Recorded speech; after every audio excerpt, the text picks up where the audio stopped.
And he speak like he's got a point, but I worked with him, so I know. He's extremely limited, intellectual. So I know how he does things when he has run out of reason. He say, and I'm like, how I wish I was there. Because I would have said, stop it there. Stop it right there. Let me explain to you where the concept of state capture comes from. So the fight against Zuma is not a fight against the man. It's a fight against corruption, which is institutionalized by Zuma. If you are not corrupt, you are not promoted by Zuma. That's why Ramaphosa became the deputy president. How can a normal organization with morals, promote a man who has just killed people in Marikana? Same year, they say to him, well done, become deputy president. And you still want to tell me there is some morality left for this organization, which promote a man who's at the center of the killing of the people in Marikana. So the ANC is finished.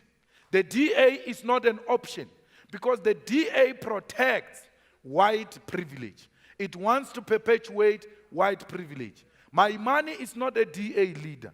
A DA leader is Helen Zille. You must see every time the EFF makes inroads and it succeeds on something, it won't be my man who's tweeting against the EFF to counter it. It's Helen Zille who feels the pains more than my man because she is the real leader. When the DA leader resigned in Eastern Cape, it is not my man who went to negotiate with the DA, with her. It was Helen Zille. When we were removed in the State of the Nation, the first one when the EFF moved into parliament, my man said to Baleka, tell me if these people are police. If you don't tell me these people are police or they are not, we are leaving. Then Maleka said, you can leave. My money took his things and stood up. The DA caucus remained seated. And then Steenhuisen stood up. The white chief whip said the same thing that my money said. And said, if you don't guarantee me, I'm leaving. They said, if you leave, it will be on your own. We're not going to chase you out. He took his things. He stood up. The white caucus and the whole caucus stood up and left. If you doubt what I'm saying because you don't like the truth, go and Google it on YouTube and look at this part. You will see it. Mr. Malema, we're unfortunately out of time. We are the only party for black people, man. There's no any other party which can liberate black people in this country. It's only the EFF. And we have our policies. At least we know what we stand for. Unlike people who are asked, what is your position on land? What is your land policy? We support land reinstitution policy, not what you support. The EFF land policy is expropriation without compensation. Mr. Malema, I don't want to call you to order like Madam Speaker, so I have to stop you speaking. Last question as we wrap up, One last question, please. very quickly. You've said some unkind things about the ANC. You've said some unkind things about the DA. Come August 4th, do you get into bed with them to govern wards or to govern cities? Coalitions. We want coalition of the opposition, not coalition with the DA. We will not go into coalition with the ANC because we'll be undermining our people. Remember that any municipality where the ANC gets less than 50%, the people will be whispering, saying to us, we don't want the ANC. So to go into coalition with the ANC, you are undermining those people. We don't want a coalition with the DA. We want a coalition of the opposition parties. In Johannesburg, they must come together and say, guys, mayoral candidate for EFF, I give example, is Floyd Shibambo. And then mayoral candidate for DA, I forgot the man from Black Like Me. Herman Mashaba. Who? Herman Mashaba. Herman Mashaba is not a politician, that's why I forget him. Now, and then from the UDM is this one, from this one is this one. Let the opposition leaders come and say, these are the mayoral candidates. Who is the best amongst them? Surely Herman Mashaba is not better than Floyd Shibambo. Academically, intellectually, politically, beautifully, otherwise. So Let the parties choose the best cadre.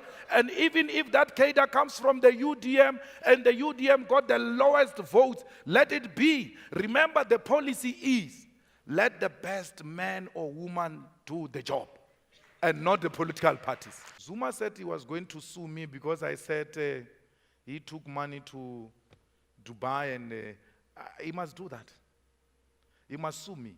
Because Zuma is benefiting directly from the Guiptas.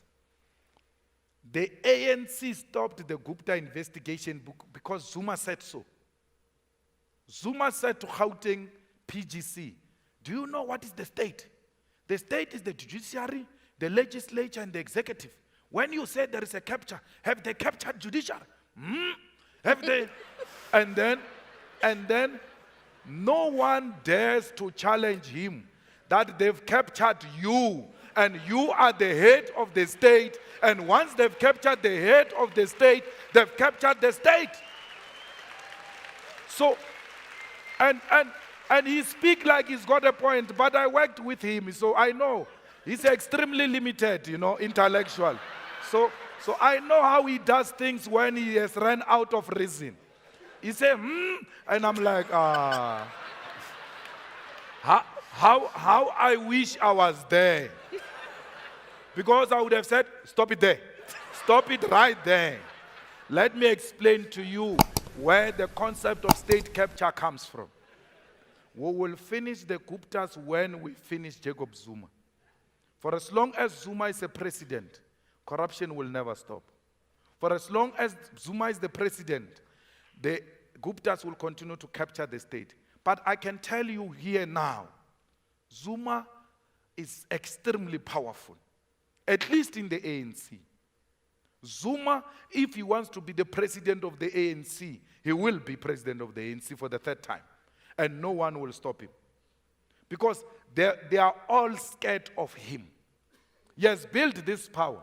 Let me tell you, Ranjani will know that when you go before the ANC conference, a year before, there are new songs. I want to give a simple example.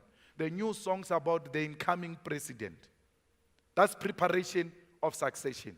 There is no single song today about the possible president because that debate is suppressed.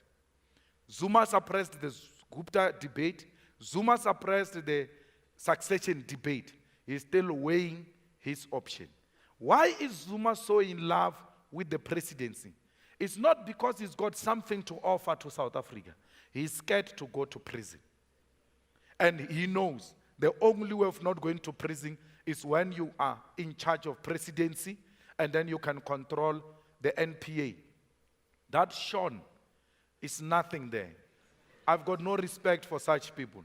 He's got Sean, he's got that man at SARS, Tom. He's got all the state institutions. So Zuma is so in charge that like he's only coming in now. It's not like a man who's going out. He has taken charge of all the strategic institutions of the state, including parliament.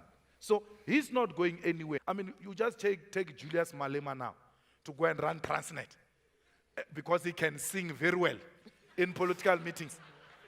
That's a recipe for disaster. So let's go for a man and a woman who's got the necessary capacity to run those institutions. Look at what Zuma's girlfriend is doing to SAA.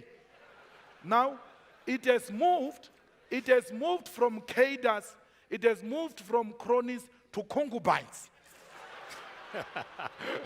It has degenerated to the extreme. Somebody has to say it. It has degenerated to the extreme. It's not like SAA can't make profit. It did that before under a female CEO, black female CEO. So the problem is not state-run institutions, it's corruption. The leadership has to be firm on corruption. The ANC can't punish Zuma on corruption because they are all corrupt. It's a gangster. We are run by a gangster. And you disagree with them, they will kill you. If they don't kill you, they will expel you. They will send the institutions of the state against you. They will destroy you. Not because they want to destroy you. No, they are intimidating anyone else who wants to dare challenge them after you. Okay, we got a few minutes left. I just want to ask you before we wrap up. You mentioned the Gupta family. Yeah. You have clearly placed them in your sights as a target. You said you will drive them out of the country. They have gone, but they still seem to have an influence. What are you going to do next? Well, we are on the Gupta's case. We're not playing.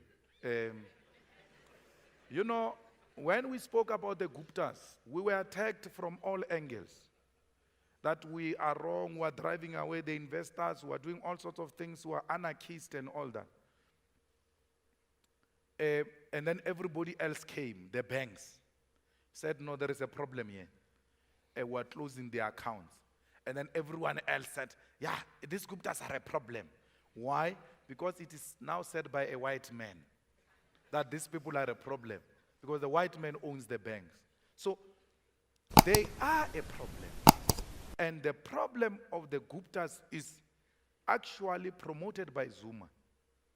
Because I used to think the Guptas are giving him small money until I was made aware that they're giving him millions of money, cash.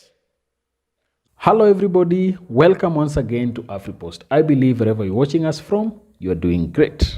In today's video, I want us to talk about Julius Malema in one aspect. You know, we are in 2024 and it's the new year, and different things happened towards the end of 2023, where Jacob Zuma, who is the former president of South Africa, decided to really come up and say that he's not really ready to campaign for the ANC party. What he wants to do is that he wants to support a different political outfit, which is the Umkhonto with Sizwe party. And I think Julius Malema has really laid ground for a lot of success in his party. He has talked against different issues that are going on. He has really highlighted the kind of challenges that South Africa is going through and South Africans themselves have really gone through. So I don't really know what your opinion is about this, but I believe that Julius Malema is prepared, and let's wish him all the best to ensure that come the day of election, he gets to really compete in the best way possible. Don't forget to subscribe to this channel, like this video, and also share. Thank you, and may the good Lord bless you. Goodbye.